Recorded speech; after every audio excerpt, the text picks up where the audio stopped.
Добрый вечер, уважаемые телезрители. Вы смотрите программу «Итоги дня» с Владом Давыдовым в прямом эфире сегодня в программе. Сводка за сутки. COVID-19 выявили еще у 133 якутян, большинство в столице. Усилить контроль. Айсен Николаев дал ряд поручений по видеосвязи на совещании с главами районов. Частичное дистанционное обучение. На такой режим перешли больше 20 школ в Якутске. Навигация завершается, по лени начали курсировать суда на воздушной подушке. 45 бойцов для артиллерии и ВДВ. Первая группа призывников в Якутии уезжает на службу в армии. День авиадиспетчера. Расскажем об уроженце Якутии, получающем образование в Университете гражданской авиации в Санкт-Петербурге.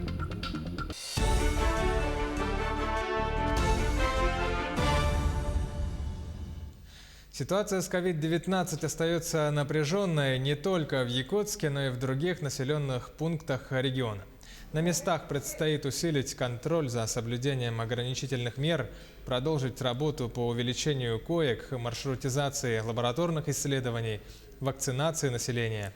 Такие поручения по видеоконференц-связи дал руководитель республики Айсен Николаев на совещании с главами районов.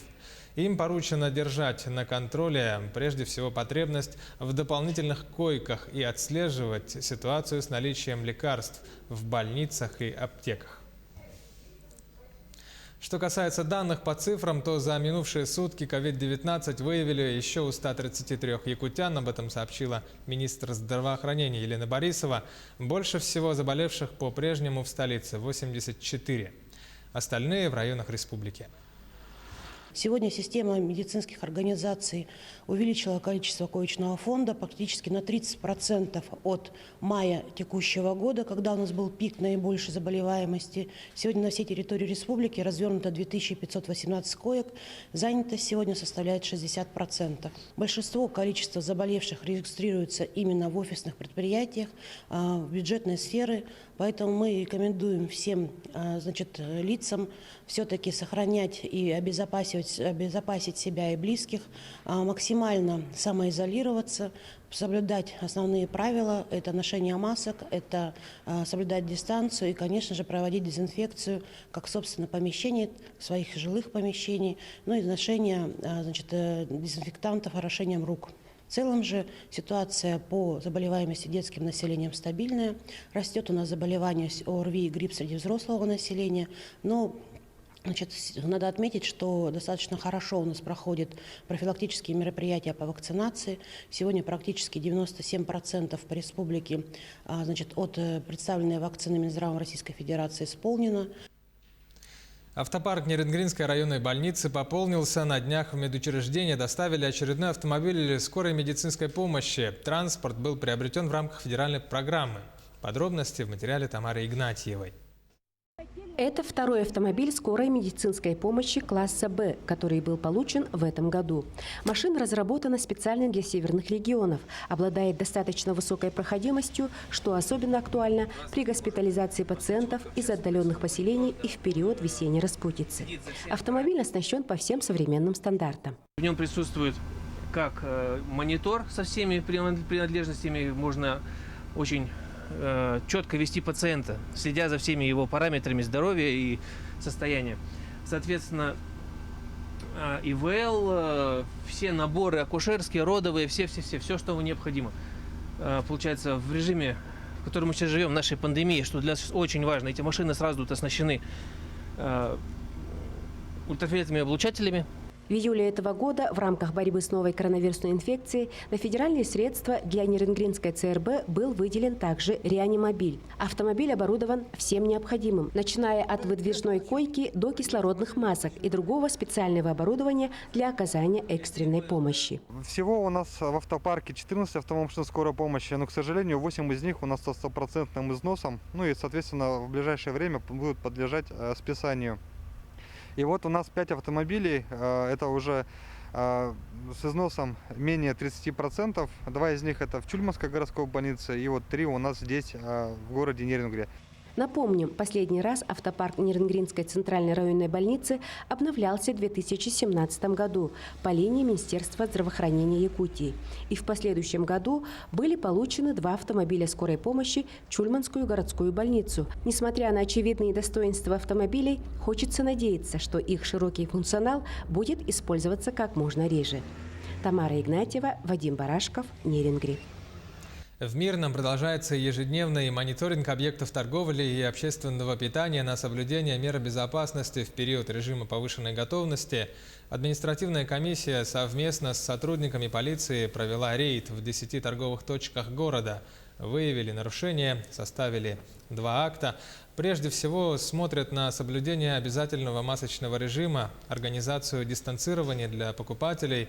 Также обращают внимание на наличие санитайзеров, своевременную санитарную обработку и наличие средств индивидуальной защиты у работников организаций. Так, вчера мы проверяли на санобработку торговые объекты, но, к сожалению, вот у нас мало кто еще знает, что в понедельник с 8 до 12 объект нужно закрывать и проводить полностью обработку торгового объекта. На сегодняшний день у нас проведено более 2000 проверок, из них выявлено более 200 нарушений. Это нарушения в части несоблюдения дистанции, отсутствие у продавцов перчаток, ну и частично маски, нарушение масочного режима.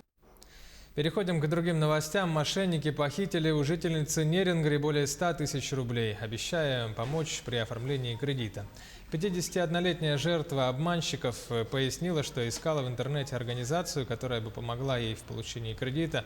Найдя подходящий вариант, она позвонила по номеру, указанному на сайте. Ей ответил мужчина, который представился кредитным менеджером и разъяснил условия. При одобрении кредита их компания берет комиссию в размере 5% от общей суммы. Потом мошенники несколько раз под различными предлогами убеждали ее переводить им в общей сумме 85 тысяч рублей. В общей сумме мошенники выманили у потерпевшей 124 700 рублей. В начале октября в Ленске произошло трагическое ДТП со смертельным исходом. Водитель Нивы сбил пожилого человека на пешеходном переходе возле микрорайона Алроса. Подобные ДТП в этом районе улицы Победы случаются ежегодно, поэтому на комиссии по безопасности дорожного движения при главе города был принят ряд решений для предотвращения подобных ДТП на этом участке дороги. А прежде всего, для усиления безопасности комиссия решила перенести остановку от пешеходного перехода на 10-15 метров в сторону микрорайона Разведчика, добавить освещение и обновить дорожные знаки, что и было сделано сразу после совещания. На следующий год также на данном участке дороги запланированы мероприятия по установке искусственных дорожных неровностей, соответствующими дорожными знаками, ограничение максимальной скорости до 20 км в час, установить на пешеходном переходе светофорный объект Т7. Светофор Т7 – это одна секция, она будет постоянно моргать желтый сигнал светофора. Предупреждать участников дорожного движения, то, что на данном участке дороги находится пешеходный переход. Чтобы повсеместно уменьшить различного рода ДТП, в Якутии стартовала социальная кампания под названием «Самый важный на дороге». Она направлена прежде всего на профилактику детского дорожно-транспортного травматизма. По данным, за 9 месяцев текущего года на дорогах республики зарегистрировали более 70 ДТП с участием детей. В результате этого 3 детей погибли, 90 получили травмы различной степени тяжести. В течение 5 дней инспекторы в рамках этой акции совместно с волонтерами проведут профилактические беседы, уроки, в том числе в дистанционном формате. Компания направлена на то, чтобы не только сотрудники ГИБДД принимали участие в этой проблеме, а к этой проблеме привлекались все, и учителя, и обязательно родители, родительские комитеты, и все заинтересованные ведомства, все взрослое население республики. Кроме того, что раздаются буклеты, значки, во всей республике, в школах, в учебных организациях преподаватели и сотрудники ГИБДД будут проводить беседы, лекции с детьми, флешмобы, в том числе дистанционно. Сегодня первая группа призывников в Якутии уезжает на службу в армию. 45 бойцов будут служить в артиллерии и ВДВ. Репортаж нашего корреспондента Юлии Михайловой. С напутственными речами к призывникам выступили только военный комиссар региона и председатель призывной комиссии вице-премьер Ольга Балабкина. Обычно из сборного пункта ребят провожают еще родные и друзья. Пандемия внесла свои коррективы в традицию проводов. Теперь у ребят, всех, которые прибывают на призывной и сборный пункты, мы берем анализы. Сборный пункт мы тестируем экспресс-методом, плюс еще ПЦР-методом, то есть двойной контроль получается. А ребята, которые с районов приезжают, они предварительно берут анализы там. С учетом отдаленности бывает такое, что ребята уже сюда, когда приезжают, мы дублируем здесь этот анализ еще.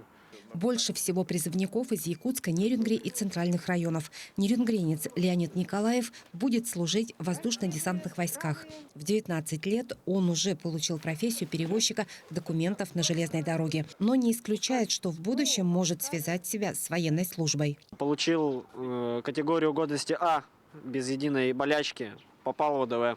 Готов отслужить год, возможно, на контракт. Возможно. Поживем, увидим. Служба в армии длится всего год. Любые неуставные отношения в ее рядах пресекаются незамедлительно. Есть информация на стендах, также и в печатном виде о том, что если появятся какие-то проблемы, если будут какие-то неуставные взаимоотношения, они могут обратиться в военную прокуратуру, и в иные органы. И, соответственно, могут известить об этом родителей.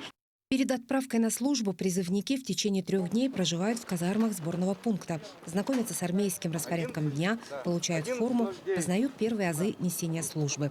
Всего из региона отправятся служить в армию больше 1000 ребят. Юлия Михайлова, Семен Семенов, Новости, Якутск. Сейчас короткая пауза. Продолжим через 1,5 минуты. Смотрите далее в нашей программе. Частичное дистанционное обучение. На такой режим работы перешли больше 20 школ в Якутске. Навигация завершается. По Лени начали курсировать суда на воздушной подушке. И день авиадиспетчера. Расскажем об уроженце Якутии, который учится в университете в Петербурге в гражданской авиации. Это и многое другое через 1,5 минуты.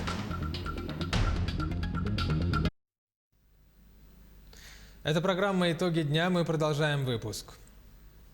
На паромной переправе Якутск-Нижний Бестях суда будут работать ориентировочно до начала ноября. Об этом сообщили в Минтрансе Якутии. На текущую дату паромные переправы на реках республики завершили свою работу. Вне сроков навигации на паромной переправе Якутск-Нижний Бестях будут работать суда в сопровождении буксиров. Тарифы на перевозку грузов в период таких метеоусловий установлены приказом Госкомцен Якутия 2016 года. Далее, в период межсезонья в начале ноября по маршруту Жатай-Техтюр будут идти грузовые перевозки с привлечением ледокола, ориентировочно до конца ноября. Из-за плотности шугохода на Лени скоростные маломерные суда прекратили свою работу, начали курсировать суда на воздушной подушке. Хивусы по маршруту Нижний Бестях и Якутск в этом году со стороны Бестяха пристань для судов организовали на берегу, где находится зал ожидания. В Якутске пассажиры прибывают на 202 микрорайон. Проезд 1500 рублей. Также Ассоциация железной дороги Якутии перевозит пассажиров теплоходом «Рукавишников». С сегодняшнего дня судно будет курсировать 3 раза в день. Сейчас со временем прекратит свою работу паромная переправа. Они уйдут по маршруту Жатай-Техтюр. Это будет 25 километров ниже. До конца недели должны еще ходить в штатном режиме. Потом, возможно, будут изменения. Опасно пока еще выходить на лед. Лед очень толстый, он только встал, поэтому его толщина не обеспечивает безопасность. Безопасная толщина льда для одиночного пешехода 7 сантиметров. Поэтому такой толщины пока еще нету. Также с 15 октября на всей территории республики завершилась навигация для маломерных судов, используемых в некоммерческих целях. В связи с этим сотрудники ГИМС Хангаласского улуса регулярно проводят рейды и профилактические беседы с судоводителями, а также с населением. Те, кто ослушается приказа Минтранса, ждет административная ответственность, которая влечет за собой штрафы от 5 до 10 тысяч рублей. Помимо этого, ГИМС напоминает о том, что выезд транспортного средства на лед в период введенных ограничений влечет также наложение штрафа на граждан в размере от 3 до 5 тысяч рублей. Закрытые сроки навигации у нас предусмотрен административный штраф от 5 до 10 тысяч. Основная работа у нас сейчас по профилактике и беседам с населением. 26 школ Якутска перешли на частичное дистанционное обучение. Таким образом, учащиеся 105 классов обучаются дистанционно. Из них 25 классов в связи с коронавирусом, а 80 классов из-за гриппа и ОРВИ, говорится в сообщении. 7 столичных школ – это 32-я, 22-я, 28-я, 34-я, технический лицей, школа номер 2 в Мархе, специальная школа 4 работают в очном формате. В дистанционно-очном обучают в 45 школах с охватом 42 760 учащихся, из них 21 455 детей обучаются дистанционно, 21 305 детей очно. Рособорнадзор не рассматривает вариант сдачи ЕГЭ в следующем году в дистанционном формате. Глава ведомства Анзор Музаев отметил, что в настоящее время нет возможности организовать контроль за сдающими экзамен удаленно. Он напомнил, что до ЕГЭ еще несколько месяцев и отметил, что экзамены в 2020 году прошли на достаточно высоком уровне. Вспышек коронавируса во время проведения единого экзамена не было. По словам Музаева, разговоры о проведении ЕГЭ в следующем году по сценарию 2020 года преждевременные. Ежегодно 20 октября в мире отмечается День авиадиспетчера. Эту ответственную профессию можно получить в нашей стране в университете гражданской авиации в Петербурге. Там сейчас как раз и проходит обучение якутянин Сарглан Сафронов. Об учебе в северной столице и планах будущего авиадиспетчера в сюжете нашего корреспондента Айсены Бурнашовой.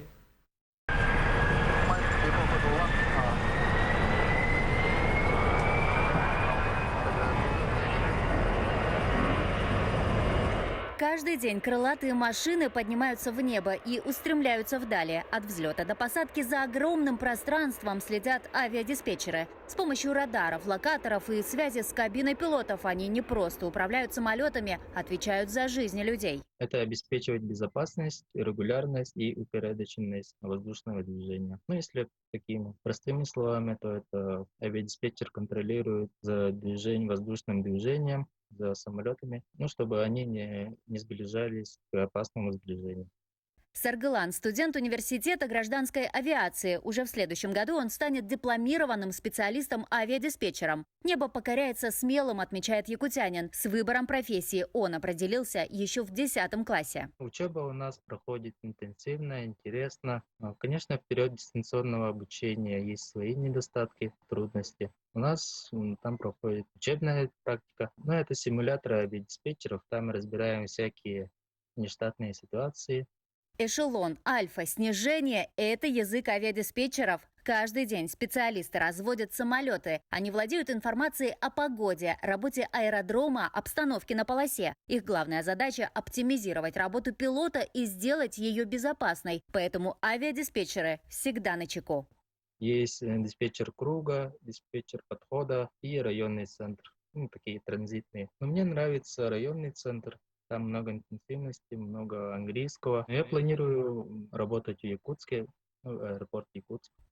В Международный день авиадиспетчера своих коллег поздравляет и капитан корабля Ту-154, герой России, пилот Андрей Александрович Ламанов. Это он в сентябре 2010 года сумел избежать авиакатастрофы над Ижмой и спасти пассажиров рейса Полярный-Домодедово. За годы работы в небе он не понаслышке знает о важности и ответственности работы авиадиспетчеров, да и каждого члена команды. Герой признается, в авиацию идут с чистым сердцем. И только по любви. Любить профессию. Мне кажется, это самое главное. Не идти ни за денег, ни за формы, и идти не за чем-то, а идти именно по любви. Формула счастья очень простая. Когда тебе с дома хочется на работу, с работы домой. Вот это называется счастьем. Айсена Бурнашова, Джур Березкин, Виктор Олесов, Санкт-Петербург, Москва. 21 октября в Британском музее в Лондоне выставка представит экспонаты многих арктических культур и народов. Задача выставки – привлечь внимание публики к вопросам глобального потепления и изменяющегося климата и окружающей среды, которые сильно влияют на жизнь народов, проживающих на севере.